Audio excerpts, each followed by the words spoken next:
मैं इस पे 2-3 मिनट लूंगा। जी जी। पहली बात तो ये है कि 1.5 मिनट फी बंदा है जो शफी साहब ने बातें की, डिनर का खास तौर पे शफी साहब ने जो बातें की, देखिए बात ये कि हमेशा से इनकी सियासत में, इनकी गुफ्तगू में तजाद मौजूद है। आज ये सिविलियन बालादस्ती, ये सुपरमेसी ऑफ डेमोक्रेसी के लिए बात नहीं कर रहे। ये सिर्फ इस बात पे नाराज है कि हमें गोद से क्यों उतार दिया अब्बा ने, हम लाडले क्यों नहीं है, और उतारने लाडला किसको लिया है गोद में, और हाँ, ये कह रहे हैं कि हमें दोबारा लाडला बना लीजिए, हमें तो नहीं ना, हम गोद खाली है या हरी भरी है? नहीं, आजकल उन्होंने गोद को खत्म कर दिया, गोद सिस्टम ही चेंज कर दिया। अच्छा, उन्होंने कहा है कि हमारा सियासी मामला से ताल्लुक ही कोई नहीं। आप लोग कहां? बेसिकली देखें, हम हुकूमत में गोद को इज्जत, गोद को इज्जत नहीं बोलनी, ये गोद को इज्जत दो, ये बानी तहरीक इंसाफ का नैरेटिव है। बेसिकली बात ये है कि आज भी वो शख्स कहता है कि मैंने बात करनी है एस्टेब्लिशमेंट से, क्योंकि कहते हैं पावर नहीं। देखिए, ये कोई दलील, पावर लाइज देयर, ये कोई दलील नहीं है कि आप बात कर रहे हो सिविलियन बालादस्ती की, आप बात कर रहे हो सुपरमेसी ऑफ डेमोक्रेसी की, बात कर रहे हो आप वोट को इज्जतों की, लेकिन आप कहें बात मैं करूंगा एस्टेब्लिशमेंट से। बेसिकली असल बात क्या है पीछे? असल बात कर रहा हूं, मरियम बीबी के अल्फाज याद है, मरियम नवाज शरीफ साहिबा के जलसे में कहा करती थी कि तुम हो कौन खान साहब के लिए, तुम तो एक बैसाखी हो, तुम हटो, हम किसी और से मुखातिब नहीं। देखिए उस वक्त के जो हालात थे, बानी तहरीक इंसाफ तो खुद कहते थे तकारीर में, फलां को कहा कि वो बाप होता है कौम का, इदारों के बारे में कहते थे कि वो गुफ्तगू जो बक करते हैं, उन्हें पता है कि मैं ईमानदार आदमी हूं।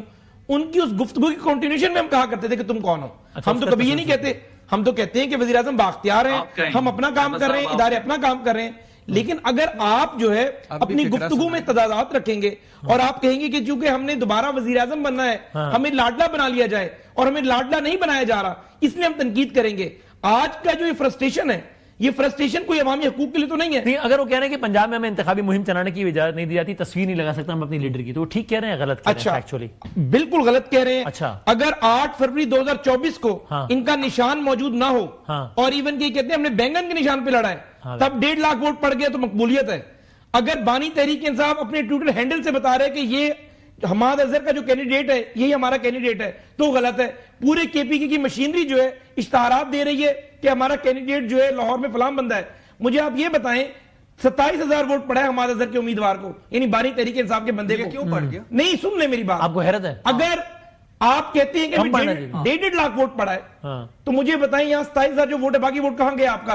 कोई एक आपका वोट इधर नहीं, बताई ना, नहीं, कोई शिकायत नहीं है ऐसी। अच्छा ठीक है, ये शिकायत तो करते हैं कि हमारे उम्मीदवार ने अपने वोट बढ़ा लिए, ये शिकायत कहीं पर भी नहीं है कि इनके उम्मीदवार के वोट किसने उठा लिए। बेसिकली अवाम ने ना इन्हें वोट दिया, ना अवाम निकली। और जब आप कहते हैं कि मीठा मीठा हपअप कड़वा कड़वा तो ये नहीं, आप ट्विटर बंद कर रहे हैं क्या? वैसे 32 सेकंड। हाँ, मैं बंद करेंगे। ये ज़ेर गौर जरूर है कि अगर ट्विटर पाकिस्तान में दफ्तर नहीं खोलता, जो पाकिस्तानी लॉज के मुताबिक खोलना चाहिए, ये धमकी उन्हें भारत ने भी दी थी, बाकी ममालिक ने भी दी थी, तो जाहिर है हमारे अगर रेगुलेशंस को फॉलो नहीं करेगा तो हमारे पास कोई ऑप्शन नहीं होगा कि हम उन्हें रिस्ट्रिक्ट करें, बैन करें या बंद करें।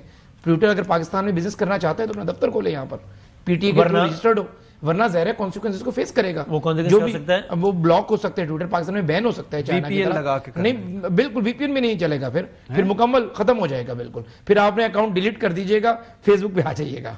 अच्छा, फिर वीपीएन पे भी नहीं चलेगा? वीपीएन पेड वीपीएन पे भी बिल्कुल चाइना में